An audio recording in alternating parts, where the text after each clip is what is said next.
I'm really keen to chat with you about your views on economics. So you're someone who has had a very successful career as an investor, and you credit that partly to your understanding of economics. So yeah, really keen to understand your views on economics as someone who's really proven the relevance and the importance of economics. So first, I'd like to ask, with your book, There's No Free Lunch,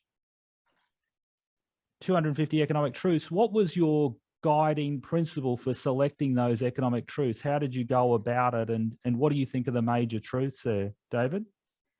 Well, I tried to divide the book up compartmentally by categories, and I start with the belief that economics is about human beings and not fundamentally a mathematical science or a political science.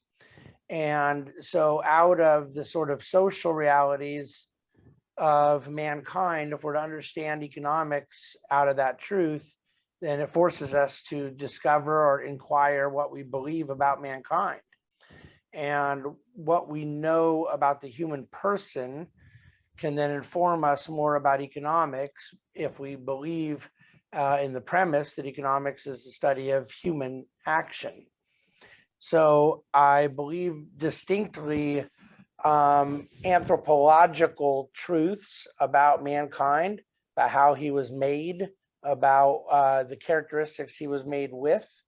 And those beliefs serve as a kind of starting point to what I believe about what we consider economics. And so you then go on to certain a priori assumptions that there's scarcity in the world, and economics becomes the study of how humans act around the allocation of scarcity. There are scarce resources.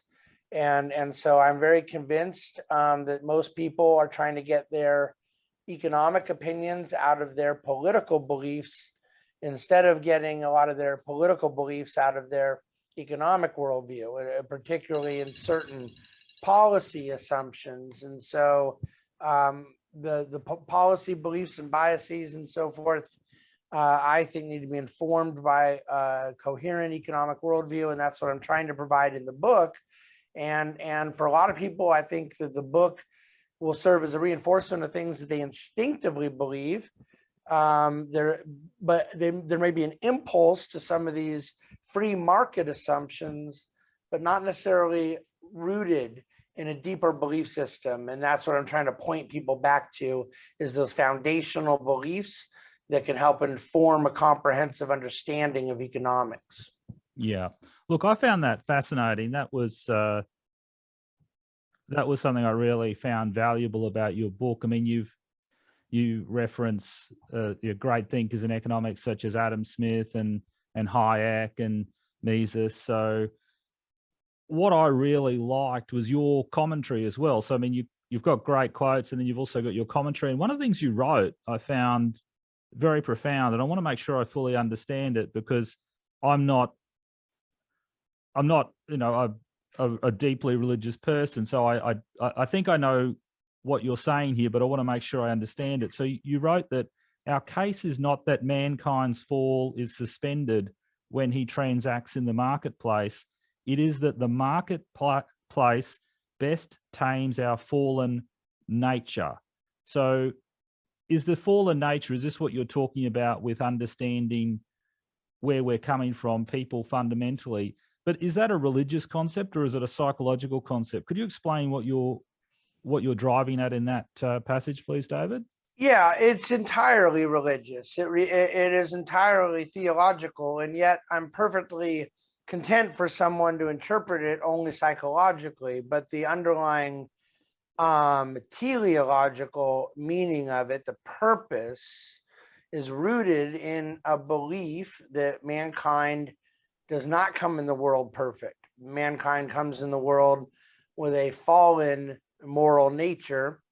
And this is, to me, the fundamental divide between most political divisions, philosophical divisions, and I also believe economic, is if we believe that mankind is fundamentally good and then can be corrupted by injustices amongst race or class or gender, things like that, or those who believe that mankind comes in what we in the Christian tradition refer to as the doctrine of original sin, and that we want institutions, family, communities, church, synagogue, the marketplace, to provide a sort of a moral formation, and that mankind cannot become perfected.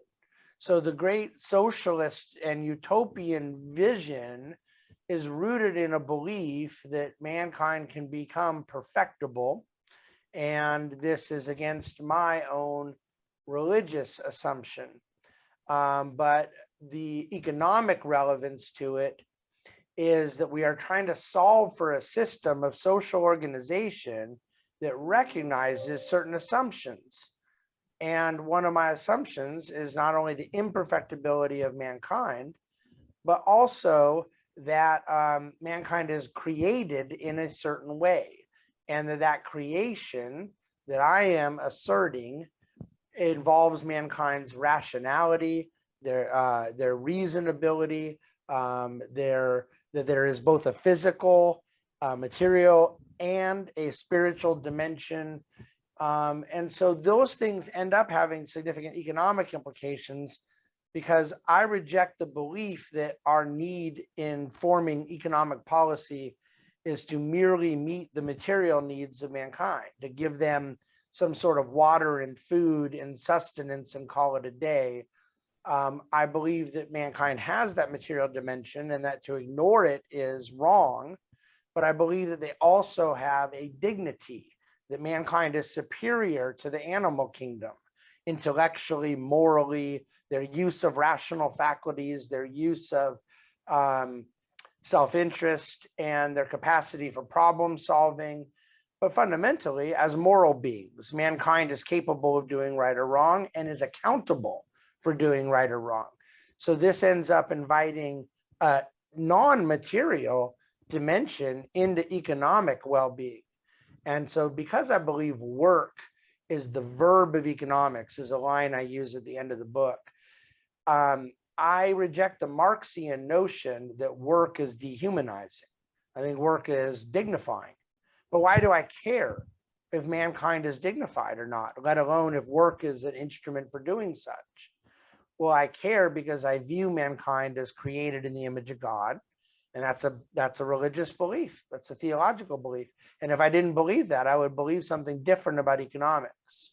And so my rejection of a Darwinian view of economics, my embrace of a Burkean notion that there is a moral dimension to how we cooperate in society, these things are rooted in some of these worldview assumptions that I don't know how I can escape their religious nature.